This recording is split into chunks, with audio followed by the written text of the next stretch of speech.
Why hello. It's been a long time since I've done a tutorial.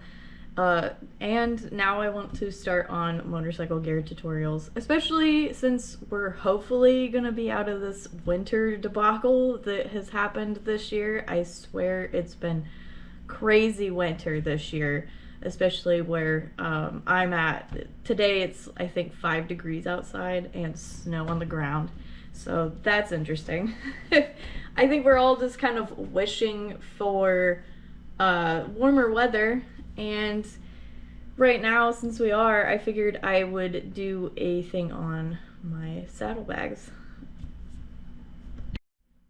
Now, I think it's been a couple of years ago that I think it was like a few months after I got the infield, I had mentioned my GIVI. I'll put maybe right here how it's spelled. I've heard it both ways, so I don't know how to really pronounce it, but I'm pretty sure I mentioned it in one of my videos. I think it was the motorcycle photography video. I've been starting my videos off with something new, and it seems to be like my thing. So if you haven't been following my channel very closely, I bought a 2022 Royal Enfield Classic 350 just almost a month ago. Jeez Louise. And I got some new saddlebags for it. These are throw-over GIVIs. They're waterproof, and it's hard to find the actual Royal Enfield saddlebags around here. You have to order them, special order them through India.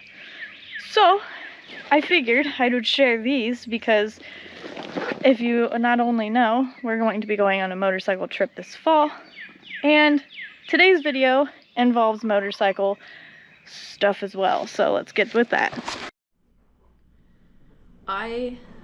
If you're new to this channel, I have a 2022 Classic, Royal Enfield Classic 350.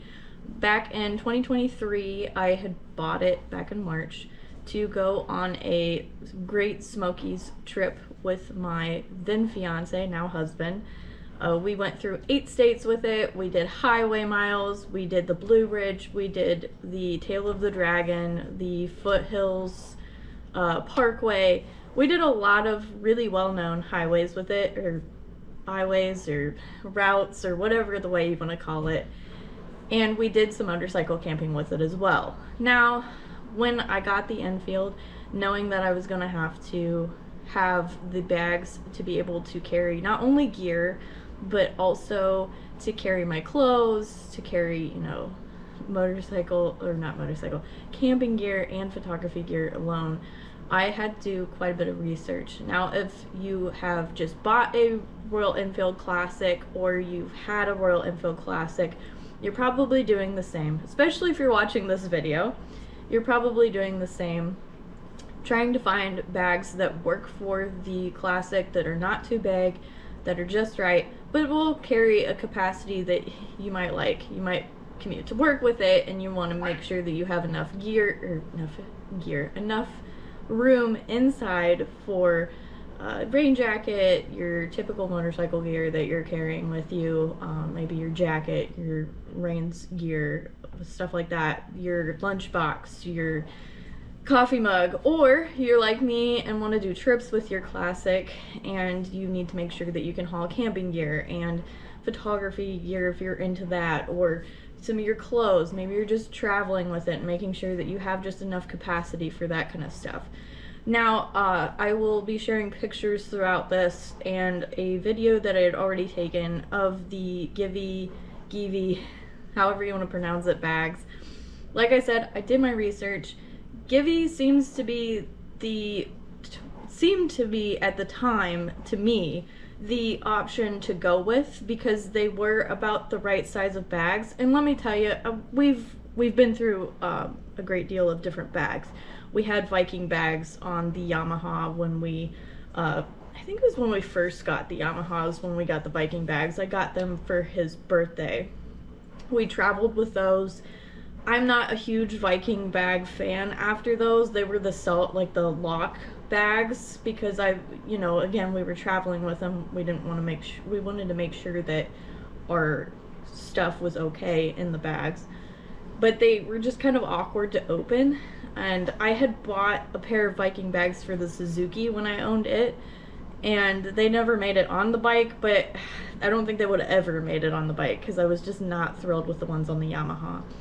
Now, if I knew the Nelson and Rig bags would work, I would have probably went with those. So my husband, before we went on the 2023 trip, switched his Viking bags for Nelson and Rig bags, and I got the GIVI bags. We got them around the same time. So this is a little bit important into the conversation of why I don't recommend the GIVI bags. I got the GIVI bags. They were about the biggest capacity I could get with the infield for not being super overly big. If you know, you know, the Classic is not a huge bike. So you're not gonna get like these huge saddlebags. They're just gonna not work. They're not gonna be the best. So I got these GIVI bags. I got the GIVI duffel bag as well to put on the back of my bike. Not long after we put the GIVI bags on the bike, it just seemed like I was getting moisture in the bags. Mind you, these bags were rated like a water resistant or waterproof. I can't remember. I'll put it in here somewhere if I can look it up. But for it to have moisture, and mind you, I rolled the bags like it suggested, or I didn't even unroll the bags at all yet. We had just put them on the bike, and I unrolled it, was getting ready to put my lunchbox in, and I just felt so much moisture inside the bag. And I was like, huh, this is a little odd. So between that, this year I was really bad and didn't put a cover on my bike. So that's also something that's important. Like the Yamaha and the Royal Enfield didn't get a cover on the bikes this year when we had them. The Nelson and Riggs and the GIVI bags have both been in the weather as the same amount of time. And like I said, we bought them the same amount of time. The Nelson and Rig bags have held up tremendously off of the Yamaha compared to the GIVI bags on my bike. So here's a video of the GIVI bags now. You can see that they started getting weather checked. I can't remember what kind of material this is. They started getting weather checked. It's not the best, like they're not sun faded by any means.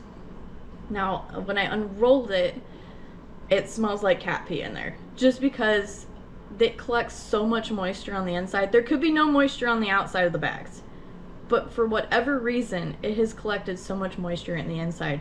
So when we went on our trip in 2023, I had to make sure everything that was in those bags had a dry bag over it, because I was so scared that those bags were going to let in a lot of moisture. And mind you, if you're a person like me, where we carry a lot of camera gear that's not exactly cheap, you don't want to have moisture in your gear. Now with the duffel bag, and I would have done a video for the duffel bag, but I can't find it. We're in the middle of everything and it's tucked away somewhere. I will post like a little kind of couple of clips from our trip of the duffel bag. The first time I had to open the duffel bag on our trip, the Velcro on the bag actually started splitting from the seams. Mind you, I'm not one of those people that are just wrenching on it. I just went to go open it and it just started falling apart. I was surprised by the duffel bag. I was kind of tempting fate with the duffel bag, because I didn't put anything in dry bags, and I was a little worried because I was thinking that it was going to be a lot like the saddlebags. And mind you, that trip, we had a lot of rain. I think there was only maybe 3 or 4 days of that trip that we didn't run into some sort of rain. This gear was out in the elements the entire time we were on the trip, and we were on it for 2 weeks. So for the amount of rain that duffel bag got, I will say kudos to them. Nothing was wet. Everything was dry the entire time we were on that trip. With the saddlebags, it was kind of weird with the duffel bags being on it, that the saddlebags didn't create as much moisture inside as it typically does. Now, the part I'm thinking is, if you're wanting a good bag, I would highly recommend Nelson & Riggs. The Nelson & Riggs bags have maybe gotten a little sun faded over the course of the time that they've been out, but for the most part, like, they look almost brand new compared to my GIVI bags that have been super weather checked. They are starting to like crack a lot in some parts. The buckles? No, the buckles are okay. But with the amount of moisture that the GIVI bags collect, you don't want that. You don't want to go out to your motorcycle in the morning when you're getting ready to commute and find out that you need to bring a paper towel with you, not only for your seat, because obviously that might be dewy if you don't have a cover for your bike, but also for your GIVI bags.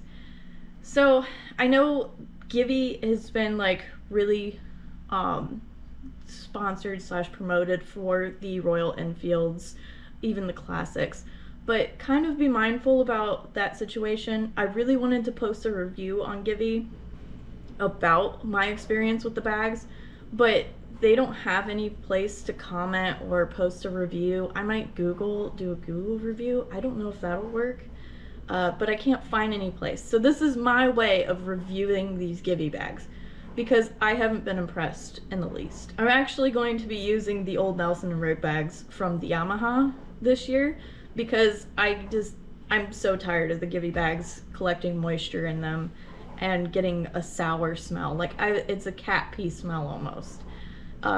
With John and everything with the Interceptor, he's gotten smaller Nelson & Riggs bags for the Interceptor itself. So I think we'll probably do a review sometime soon with Nelson & Riggs bags, especially on the Royal Enfields. Now, I think we haven't tried the Nelson & Riggs bags off of the Yamaha yet on the Classic, so we're going to kind of see how that goes. Like I said, they're a little bigger than what the GIVI bags are, and that's the biggest thing, you know. As you've probably have seen while shopping for bags, you're kind of limited as to what size. Plus, also, you're kind of limited to specific classic bags as well. Now, I have seen some of the actual Royal Enfield saddlebags on some of the classics. We actually ran into a few people that had classics over at Pisgah. Yeah, it was Pisgah Inn. And they had the really cool, like, soft bags and everything. Would I get those? But I just want to kind of warn you what you're getting yourself into with the GIVIs. Now, if you're getting the hard GIVIs, like the hard case, hard shell kind of GIVI saddlebags, I don't know anything about those. Don't mind me. These are the soft ones. These are the roll top ones that I'm talking about, as you can see in some of the videos and some of the pictures. I don't care for the hard shell stuff, especially when they open from the side. My brother had, they're not GIVIs per se, but he's had some hard shell ones that open from the side. When we went on our first Tennessee trip back in 2019 with him, he had those, and he says they're okay, but he's not too excited about those either. So kind of just keep an open mind. If you can find a dealer that has GIVI bags, I would definitely look at them if that's something that you're looking into and you're still looking into. Like I said, I've had them for 2 years. Maybe they've had I don't want to say a change of heart, but maybe they've fixed that problem in the last 2 years. But honestly, I'm not impressed. I will probably never buy GIVI again, even with the duffel and everything. I will definitely still use the duffel probably until it croaks, and I'll probably fix the duffel with the Velcro coming off of the roll top. But other than that, I probably won't get anything else GIVI. It seemed like a great thing at the time. GIVI's a really well-known brand, but it just it just didn't work out for me, and we're just not impressed by the whole situation in of itself. Now, I hope you find this informative as you go on your journey of looking for saddlebags, but personally, that's how I feel, and I don't want anybody else to get discouraged or have something get ruined because they didn't know about that. I feel like that's something that needed to be said. So this is the first review. I'm hoping to do a couple others, maybe doing a motorcycle packing video or motorcycle, our favorite motorcycle gear video. I've been wanting to do that for a while and just haven't figured out how I want to approach it, because some of the stuff we have that we love to take with us motorcycling is not exactly motorcycle gear per se. But yeah, I hope you enjoy this video. I hope it's informative, and we will see you in the next one. Also, don't forget to like and subscribe to this YouTube channel. We have plenty of classic stuff coming your way, as well as some of the Interceptor stuff. This year will be the first season that we've owned the Interceptor, so we're hoping to bring some more videos and maybe even a review on the Interceptor as well from my husband. We'll see how that goes. He's not very camera savvy or camera, you know, he's kind of camera shy, so we'll see you in the next one.